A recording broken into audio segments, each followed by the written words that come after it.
सर्वमंगल मंगल्ये शिवे सर्वार्थ साधिके शरणे त्र्यंबिके गौरी नारायणी नमस्ते। अब जो है हम लोग माँ दुर्गा का जो है सो स्तुति करेंगे। दुर्गा सप्तशती का पाठ 5वें अध्याय का शुरू करेंगे। श्लोक नंबर 111 से लेके 124 तक, पहले संस्कृत में बाद में हिंदी में। मेरे चैनल को जरूर सब्सक्राइब करें और साथ साथ लाइक और शेयर जरूर करें। और अपने बच्चों, अपने परिवार, सबको, अपने माताओं से मेरा ज़्यादा निवेदन है, क्योंकि जब भी बच्चे कुछ गड़बड़ काम करते हैं सबसे ज़्यादा दोष माता और पिता को ही लगता है। इसमें हमारे माता पिता की बहुत ज़्यादा जिम्मेवारी हो जाती है। अपने फ्यूचर को सुरक्षित रखें, जिस हिसाब से हम लोगों को माता पिता सुरक्षित रखे हैं, ठीक हम लोगों को भी अपने बच्चों को सुरक्षित रखना है। अपने शास्त्र, अपने परंपरा, अपने सारे लोगों का ध्यान रखते हुए काम करना है। नमस्कार।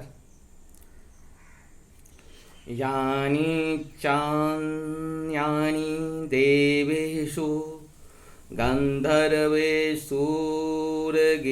च रत्नभूतानि भूतानि तानि मध्ये शोभने स्त्रीरत्नभूता त्वां देवी लोके मान्यमहे भयं सा त्वमस्यानुपागच्छत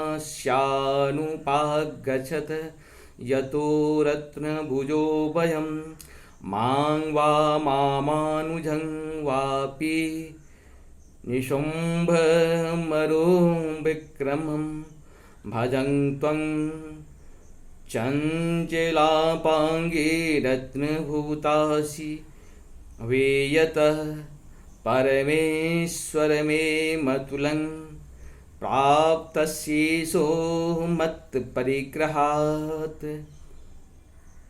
एतद् बुद्धिद्या समालोच्य परिमत्य परिग्रहातं वज्र ऋषिवाच इत्युक्ता सा तदा देवी गम्भीरान्तः अस्मिता जगो दुर्गा भगवती भद्रा ययेदं धार्यते जगत् देव्युवाच सत्यमुक्तं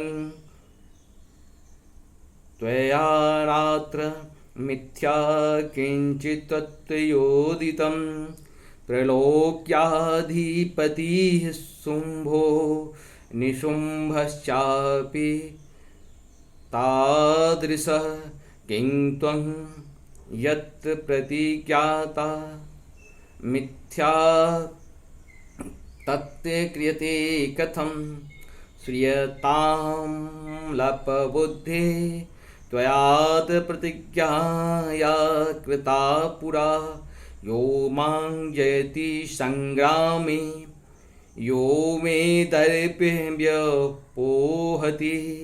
यो मे प्रतिभलो लोके सौ मे भरता भविष्यति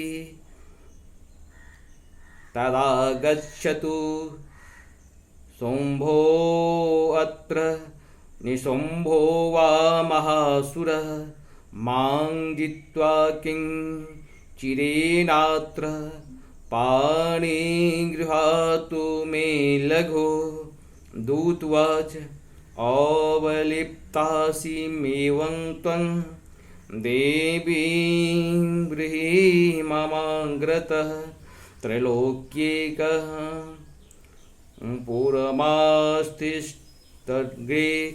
शुम्भनिशुम्भयोः अन्येषामपि दैत्यानां सर्वे देविना वेयुधो तिष्ठन्ति षण्मुखे देवी किं पुनः स्त्री त्वमेकिका। अर्थात अब हम लोग संस्कृत में पढ़ने के बाद हिंदी में सुनते हैं। सुंदरी उनके सिवा और भी जितने रत्नभूत पदार्थ देवताओं, गंधर्वों और नागों के पास थी वे सब मेरे ही पास आ गए।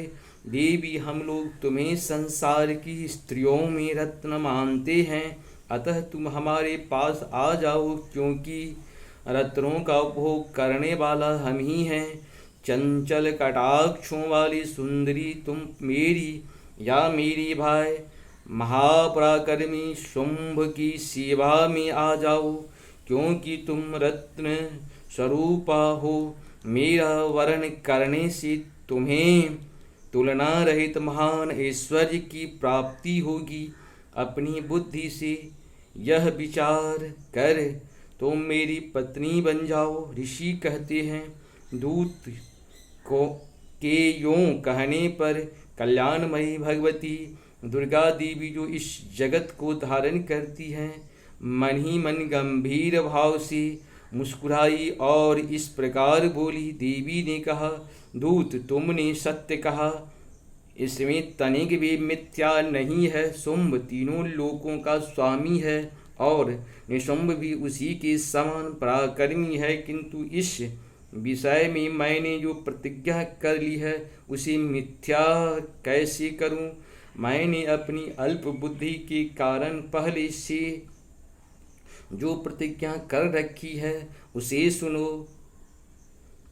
जो मुझे संग्राम में जीत लेगा, जो मेरा अभिमान को चूर्ण कर देगा तथा संसार में जो मेरे समान बलवान होगा वही मेरा स्वामी होगा। इसीलिए शुंभ अथवा महादैत्य निशुंभ स्वयं ही यहाँ पधारे और मुझे जीतकर शीघ्र ही मेरा पानी ग्रहण कर लें। इसमें विलंब की क्या आवश्यकता है। दूत बोला, देवी तुम घमंड में भरी हो, मेरे सामने ऐसी बातें ना करो। तीनों लोकों में कौन ऐसा पुरुष है जो शुंभ निशुंभ के सामने खड़ा हो सके।